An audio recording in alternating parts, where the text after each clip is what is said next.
Welcome back to the third episode of the Boxing Week Ahead, brought to you by esbrboxing.com. Once again, I'm joined by Paul Kelly. Paul, how are you? Hi, Sam. I'm all good. How are you? Yeah, very good, thank you. So this week, I think, is the most fights we've had so far on the Boxing Week Ahead. I know it's only our third episode, but it's quite nice to have a few more fights in America this weekend. However, we are going to start with the Fight Camp card in Brentwood, Essex again. It's the final week of Fight Camp with from Matchroom Boxing and the Zone. So, Paul, just start again with your under-the-radar fight for Fight Camp Week 3. So, looking down the card, there's a few names that really jump out at you, but not necessarily the opponent. One of the ones that I'm picking for the under-the-radar, it's Michael McKinson, and he's fighting Rumvasai. And the reason I've gone for this as my under-the-radar fight isn't necessarily that I think the actual fight is under the radar. It's more the fact that McKinson as a fighter, I think, is really, really under the radar. And a lot of people don't know who he is when perhaps he's one of the best in the country, certainly. Last time, obviously, he's come off a very impressive unanimous decision win over Chris Congo. Knocked him down in the first round, which was unexpected. And then he proceeded to win, obviously, on points. But he looked good, I thought, and he was a slight underdog in that fight. And then since then, obviously, he's signed with Matchroom, which I think is a good sign. And we were chatting beforehand about why is he under the radar. Okay, he might not have a huge social media presence and stuff, but we were had a look down his record, and his last six opponents, his last six opponents only have 4 losses between them. When you think of a lot of people's opponents, I know you can't. Some of them might have a padded record, or whatever, but only 4 losses out of the last 6 fighters, and his last 3 that he's fought have all been undefeated. You know, that shows he's a real fighter. He hasn't had it easy as a pro. He's been thrown in at the deep end a few times, and he's come out every single time with a win. I think he's starting to kind of show his class now, judging especially off the Chris Congo fight. A lot of people thought, I feel like Chris Congo is more well known than McKinson, but everyone knew it was going to be a good fight. And then obviously McKinson did a job, so now everyone's like, he's really good, and I'm going to watch this guy. So yeah, I hope he puts on another impressive display at the weekend, and he's fighting Rumvasai, who we've seen on British television once before when he fought Joshua Kelly, and that's his only loss. That's the only loss he has in his record, and since then he's had 2 stoppage wins against 2 decent enough fighters. So he'll probably come in with a bit of confidence and hoping to prove a point.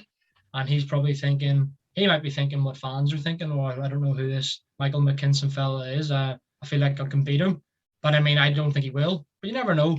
I'm more picking this as my under the radar fight because of McKinson as a man and as a fighter being under the radar. But I mean, I hope the fight delivers, because that's ultimately what we want. Yeah, and I think echoing what you said there, I think McKinson, he had an opportunity with that Congo fight. Congo's got the backing of Dillian White and those guys behind him. He was being pushed by Matchroom very heavily, especially in the lead up to that fight.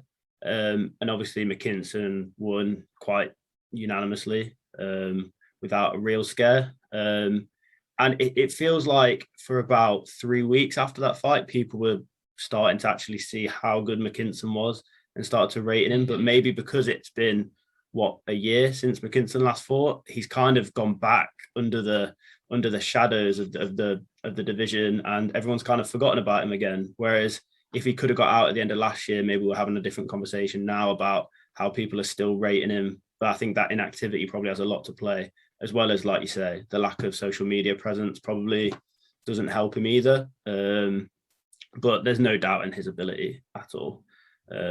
I think we've been saying it for a while. He is probably one of the most talented fighters in that division.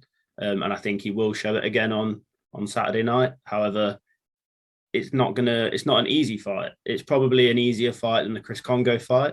But again, I think he will show everyone his class, and probably for the next 3 weeks, everyone will be going, oh, we forgot how good Michael McKinson was. And then he'll probably go back under the radar, and we'll be having this conversation again in about 6 or 7 months' time. So in terms of fight of the night, I don't know if you agree, Paul, but this is probably the weakest card. And I don't want to say it's a bad card. It's not a bad card, but I do think it's probably a bit worse than last week's card in terms of competitive fights. I think Matchroom pride themselves on putting these 50-50 fights on in Fight Camp, and I could see underdogs winning in the last 2 weeks. I think this week is, I don't think we're going to see an underdog win, to be honest. Even if I had to put my neck on the line, I couldn't give you one real underdog that I think will win. I couldn't say it confidently anyway. Do you feel the same way, that this is probably the weakest card of the three? Yeah, I would have to agree with you there, because the last few times, although we might have been wrong a few times, I fancied Tommy McCarthy as a big underdog. I mean, that could have gone either way. A lot of people have McCarthy winning it. So there, as an underdog, he was a very live underdog last week. Obviously, then you had Lee Wood, who won, 2 weeks ago. He was a big underdog last week, although in the end, Galahad won comprehensively. Dickens was certainly a live underdog and was still fighting to the very end. Even Mark Bennett and Nick Webb for about 1.5 minutes was looking really good. As an underdog again. So yeah, this card, I have to agree with what you're saying. I'm looking down, and I'm interested in all the fighters like Joe Cordina. I love watching Joe Cordina, Kash Farouk, class. But in terms of their opponent, I can't even try and make a case really for many of them winning.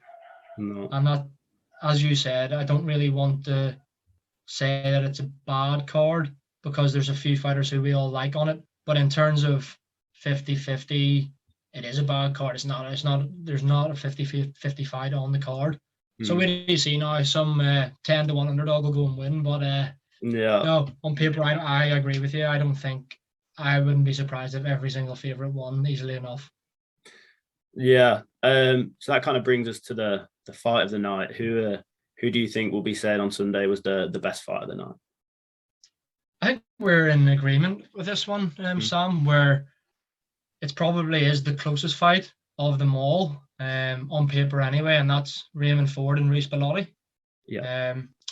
So obviously Raymond Ford's one of Eddie's young American stars, and he's had some decent wins on his record before he drew last time against Aaron Perez. Yeah. But he's only 22, 23 years old, so he's got a big future ahead of him, hopefully. And I think I mentioned this on the betting show. I feel like this is Eddie trying to expose him to the British audience more, which I don't think is a bad idea at all. I like what I see from Raymond Ford. Although he didn't win last time, it was, he didn't lose. I suppose as long as I knew he drew. But the other fellow, Perez, is another young American fighter, so it was kind of two youngsters going at it, and he didn't lose. So yeah, I'm interested to see this, because then you've got Reece Bellotti, he was flying up until a few years ago, but now he's coming off the back of 2 defeats, one of which was to Jordan Gill, obviously. I think, was that last Fight Camp, was it? Yeah.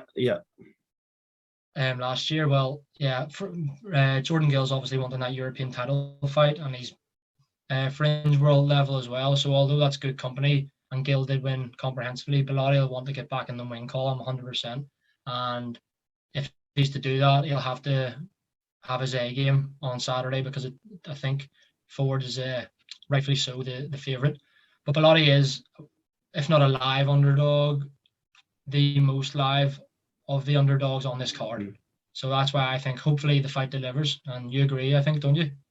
Yeah, and I think the first thing I want to say on this fight is, like, fair play to Reece Bellotti for taking this fight. I think there's probably a lot more bigger fights he could have been in domestically, but to take a young Raymond Ford, when maybe people in the UK don't know much about Raymond Ford, and will probably throw him under the bus for losing this fight, even though he's a big underdog. I think taking this fight is a chance. If Bellotti does pull it off, I think it shows he can try and regain some of the things like you talked about, some of the momentum he had a few years ago, because he is still probably quite a big name in the UK, especially among boxing fans. I think majority of boxing fans in the UK know who Reece Bellotti is. And I think that is why he was picked for Raymond Ford. I really like Raymond Ford. I think he's one of the most talented fighters that Eddie has on his stable of young American fighters. And I think it's great that he's coming over to the UK to kind of show the UK audience what he's about. I know he's a former Golden Gloves champion, and he is still young. So I think that's what we can put the draw down to inexperience and youth in his last fight. I think he is probably one of the. He will go to the top, and I think he will get to world level. I think he just has the skills, the power to really challenge. And I think he's in the best place to do it as well. I think DAZN and Matchroom will really market him well and push him well. And I think you're already seeing this by bringing him over here. I think he was meant to come over just before COVID happened, and obviously that kind of put a delay on that. So I think this is a great opportunity for him as well to really showcase what he can do. So now we'll probably just move on to the main event and talk about that. Joshua Buatsi is back on primetime TV in the UK. He's taking on Bolotniks. Again, I think this is a good main event. I think it's just probably the weakest of the three. I think people are starting to really. I think people love Buatsi, but I think there is starting to be a bit of people wanting him to push on a bit more. I think when we look at Matchroom's other fighters, I think we see them pushed on a little faster than Buatsi. I know he has had an injury recently, but I do think Bolotniks is a good opponent, even if he isn't that well known. What do you make of this main event? Yeah, I agree with what you're saying. I do like it as a main event. Perhaps not as much as I liked the previous two fight camp main events, but I definitely do like this as a main event because it's one of them where you look at the records and you think, oh, it's a mismatch, which if you look at purely records, and it is. But then you look at Bolotniks' recent form, the win of the Golden Contract, he beat Jose Burton in it. He dismantled Stephen Ward really early, and then he beat Sergey Michel in the final comprehensively as well. So that's good. That's good form. He's looked solid. He's looked like quite a big. I think he's an inch smaller than Buatsi, but he looked big and solid, and a big light heavyweight. So I don't think Buatsi will have it all his own way. I do think Buatsi will win, and personally, I believe it'll be mid to the late round stoppage. But it is definitely a step up. I would say it's definitely a step up. And echoing what you said there about fans wanting Buatsi to push on more a little bit. I heard an interview with Eddie Hearn, and he was asked about Buatsi, and he's picking up his fighter, but he did mention, I would have liked him to be, a bit more active and probably a bit further down his journey by now. But yeah, I know this fight, it is a decent enough fight. I'm looking forward to it, and I don't see there being an upset, but I am looking forward to it. If we get the Buatsi that fought Marko Kalic, although he ended up getting the win and the stoppage win, he looked like he could get hit. I know that was possibly because he did get the eye damage and he might have only been able to see out of one eye or a bit of blurred vision in the other. But it did look like he could get hit, and a lot of people do see him as the best light heavyweight in Britain, with your Lyndon Arthurs and your Callum Johnson, Anthony Yards and stuff. And I think he is. But he did show that he could get hit a little bit, and I think Bolotniks will believe himself that he can exploit that and do a bit more, because he seems to carry power. Definitely of late, Bolotniks, he's looked pretty powerful and destructive. So yeah, I think it'll be a good fight. I don't think Buatsi will have it all his own way. I think he might have to come through a bit of adversity. Imagine he got knocked down. That would be I'm not saying it would be a good thing to see, but if he got knocked down, came back, got the stoppage, we'd all be going like, "Oh, did you see the Buatsi fight at the weekend? That was amazing." So, you want to have an entertaining fight, and I believe that this could deliver. I don't want to say the coming out party of Joshua Buatsi, because everyone knows who he is, but the fight where people look back and think, yeah, that's when I knew, yeah, Buatsi, he could be the world champion, which we all hope he can be. Yeah, and I think this fight is a lot closer than people are giving Bolotniks credit for. And in that, I do think if Buatsi can blow him away in the early to middle rounds and just look and win every round and then knock him down in the fifth or sixth, I think that it will be like you say, the coming out party for Buatsi. And then I think there'll be so much pressure on Matchroom and Eddie Hearn to put him in those fights, because we do have such a good domestic light heavyweight division that there's so many fights you could put him in. Like you've mentioned them, Callum Johnson, Anthony Yard, Lyndon Arthur, that there's no excuse now. Like he's ready. Like he's had however many 14 pro fights so far, and he's done very well and won pretty much all of them apart from the Kalic fight pretty convincingly. So I think we do need to see him push on, and I think get a good win this weekend, convincing win this weekend, and I think we will finally see those big Buatsi fights. And I do think he will be probably one of the bigger pay-per-view stars that in this country in probably 5 or 6 years' time. Yeah, I agree. So now just running through the rest of the card. Obviously, Joe Cordina is quite a late announcement onto this card. I think it was only announced at the weekend. You've also got Cash Farouk on the card. You've also got Hopi Price on the card. Of those 3 fights, which ones take your fancy the most? I love watching Joe Cordina. I really do like watching Joe Cordina. I think he's a special fighter. Ever since he turned over with Eddie, I've loved watching him. And I think he's another one where you could kind of say he's a bit similar to Buatsi in the way that he might have been a little more inactive than you would have wanted. But I think I don't know much about his opponent at the weekend, but he's a overriding favourite, and I do believe he'll get the job done. But then after that, you never know. Late 2021, 2022, I think Joe Cordina could be another British and Welsh world champion. I firmly believe that. I think he's really impressive, and I do love watching him. He's got skills for days. It's just watching him. He's like, I don't feel like, although he's sometimes maybe only fighting in second or third gear, he's still a great watch. He's so skillful, and I definitely like watching him. And obviously, Hopi Price is only going to get better with the more experience he gets. He's big, tall, big and tall for his weight, like really big. And with Dave Coldwell, he's got a good coach there. So I again, another one I like watching his fights. So yeah, and Cash Farouk, as you mentioned, again, don't think, although his opponent isn't, his record is all right, and he only has 2 defeats. He's a Mexican, so you never know. That's what we say recently with the Mexicans. He only, you never know. He's 18 stoppage wins in his 28 wins, so you never know. But I feel like Cash Farouk should get the job done as well. But yeah, I do. I like watching all 3 of them. Yeah, I think if a matchroom fight is beaten by another Mexican underdog, I think Eddie's got a lot to answer for again, and not like looking at their records properly. But yeah, we are due another Mexican underdog victory in the UK soon, so maybe it will be this weekend. Who knows? So that brings us on quite nicely to the cards in America, and we'll start with the DAZN card. Vergil Ortiz is back on DAZN this weekend. Obviously, another part of that elite welterweight division, especially in America.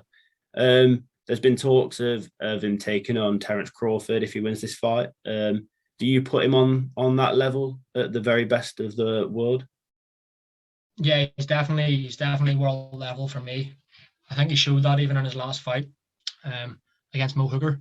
Mo Hooker was, although he moved up a weight division, Ortiz finished him impressively in the 7th round. Before that, he finished Samuel Vargas as well in 7 rounds. Definitely one of the hottest prospects in world boxing, and he's still only 23. So that makes me feel a bit bad. But, yeah, he just gets better every time. I really enjoy watching him, and there are big fights there. Terence Crawford, I love Terence Crawford. I think Terence Crawford now still beats Vergil Ortiz, but who's to say that in a year or two's time Vergil Ortiz isn't one of the best pound-for-pound fighters we have in the world? You never know. He's definitely got a big career ahead of him, and he's not far off the elites at welterweight. And I do like watching him fight. So hopefully this is a good fight, because I know he's fighting Kavaliauskas, who himself has only 1 defeat, came to Terence Crawford. So he's Mikhail Zhuski, I think you pronounce his name. Don't at me if I ever got it wrong. And he actually beat David Avanesian back in 2018. So we've seen David Avanesian against Josh Kelly not so long ago, and David Avanesian looks really impressive. So that's good company. That's a good win to have in your record. So yeah, I think it's another good name for Vergil Ortiz. I do expect Vergil Ortiz to win. probably by stoppage as well. The way he's going in his career, he does look unstoppable. But I mean, it's a good name, and Kavaliauskas is certainly a game opponent and won't go anywhere without going down on a shield. So on paper, I do think it is a really good fight. Kavaliauskas, you never know, he might have too much experience for Vergil Ortiz. Don't be surprised if you wake up on Sunday morning to go and watch the fight or whatever, if you've recorded it and Kavaliauskas has got the decision and he's somehow won, because Vergil Ortiz is young. He could be inexperienced. He hasn't really faced any adversity. So you never know. I do expect him to win, but this is all if buts and maybes. But Kavaliauskas is certainly a game underdog, and it is an intriguing fight on paper, but one I do expect Ortiz, one of the hottest prospects in world boxing, to come through impressively. Yeah, I think he is, as you say, like one of the biggest prospects in world boxing, and I would love to see him in with the likes of Terence Crawford. I think the sad thing about this is assuming he gets through the weekend, but I think the sad thing about that fight is that Terence Crawford will probably get slated by some sections of the boxing fans for it not being the likes of Errol Spence, because obviously everyone wants to see Spence Crawford, and for whatever reason that fight won't be made. Other fights won't be made, and I think maybe Terence Crawford sees Vergil Ortiz as inexperienced, and that's why he'd be more open to that fight. We don't know, but I do think that would be probably one of the better fights in that division. But I think it'll only take till fight night and after that fight for people to really appreciate. It might even take, if Crawford did beat him, I think might even take 5 or 6 years, like you say, for us to really understand how good Vergil Ortiz is, for people to appreciate that fight. If Crawford, obviously we're going quite far down the line here, but to appreciate how good that win over Vergil Ortiz would be. Yeah, I agree, 100%. So now moving from DAZN to Showtime in America, I don't think this fight is actually on in the UK, which I think's again overlook. I think it might be on Sky Sports, but I don't think they've announced it yet. It's Casimero Rigondeaux. I think this is easily the best fight of the night. I think it's, if we're talking about under the radar fights for Fight Camp, I think this is an under radar fight for world boxing. I think if it wasn't the bantamweight division, I think people would be really talking about this the same way they're talking about Pacquiao Spence next week. Rigondeaux obviously doesn't really need any introduction. 40 years old now, one of the best fighters in world boxing over the last probably decade or so. And Casimero is probably one of the more exciting fighters you can get in the bantamweight division. 21 knockouts in 30 odd fights. At 5'4", in bantamweight, you don't see that very often. So that's a reason to watch the fight anyway. Do you agree that this fight probably is the best one of the weekend? Yeah, I definitely agree with you on paper. It's a great fight because everyone knows Rigondeaux or Rigondeaux, whatever way you want to pronounce him is. He doesn't need an introduction. Everybody knows who he is. Bars one loss to Lomachenko. Oh, what a record he has! What a fighter he is. Even at 40 years old, you're still apprehensive to bet against him, I think. He's a special fighter. But then on the other hand, you've got John Real Casimero, who recently has been exceptional. He's even beaten Zolani Tete, who was one of Frank Warren's big stars at the time. He beat him in devastating fashion in 3 rounds to become the WBO bantamweight champion. And then obviously we've seen him before, way back when he fought. It was Charlie Edwards' first world title bid against Casimero, and Casimero dismantled him pretty easily. I love watching Casimero. Really, really good fighter, exciting, bit of everything, as you mentioned there. For being a bantamweight, only 118 pounds. Yeah. To have 21 knockouts is unheard of. Super, super impressive. The only one you can liken him to is really Inoue, who's got a ridiculous knockout record as well. So imagine them two fighting. And that is a possibility after this fight. The winner will take on Inoue or Donaire. That would be amazing. And then if you've got the Casimero Donaire fight, that both from the Philippines, that's a huge fight. That's an absolute huge fight. But concentrating on the Casimero Rigondeaux one, he's been in very inactive Rigondeaux since his loss to Lomachenko. That was actually in 2017. And he's only fought twice since, and it's been 18 months since he last fought. And as you mentioned, he's 40 years old. He's not getting any younger. And his last fight, he didn't look great. He only won a split decision over Laborio Solis. So I don't know what you can really read into. I don't know whether that's because, you know, it's not a big, massive fight that he's not up for it or whatever. But I think for this he has to be, because if not, Casimero could take him out. I know we've disagreed on the betting show about who we want to back in this fight, but I just hope it's a cracking fight between two of the best at 118 pounds. And I do think Casimero is rightfully the favourite, but yeah, Rigondeaux, do not be surprised if he wins, because, as you said, his resume speaks for itself, and he has been one of the best fighters over the last decade or so. And the winner could set up a mouth-watering clash with Casimero or Inoue. So everything crossed, fingers crossed that we get that, and that this fight just delivers at the weekend, because it's certainly on paper it's a cracker.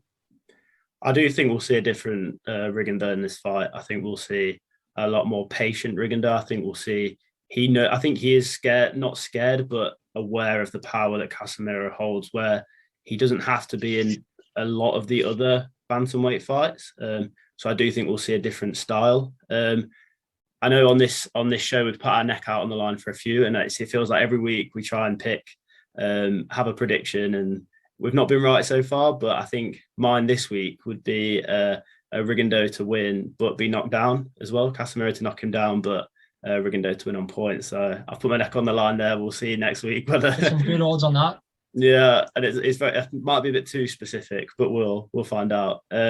I think we will see a spectacular fight, and I think we'll be talking about this potentially as one of the fights of the year. I think the only question mark for this fight for me is, I think you mentioned it, the inactivity of Rigondeaux, but also the inactivity of Casimero as well. I think he's been out the ring for pretty much a year, so it'll be whoever. I actually don't mind that Rigondeaux's not been in the ring for that long. I think he'll be a bit more refreshed. I think at his age, maybe the break won't have the same effect as a young fighter. If they had 530 days off, whatever that would be, I think for him, he's done it for so long at such a high level. I don't think the break really affect him that much.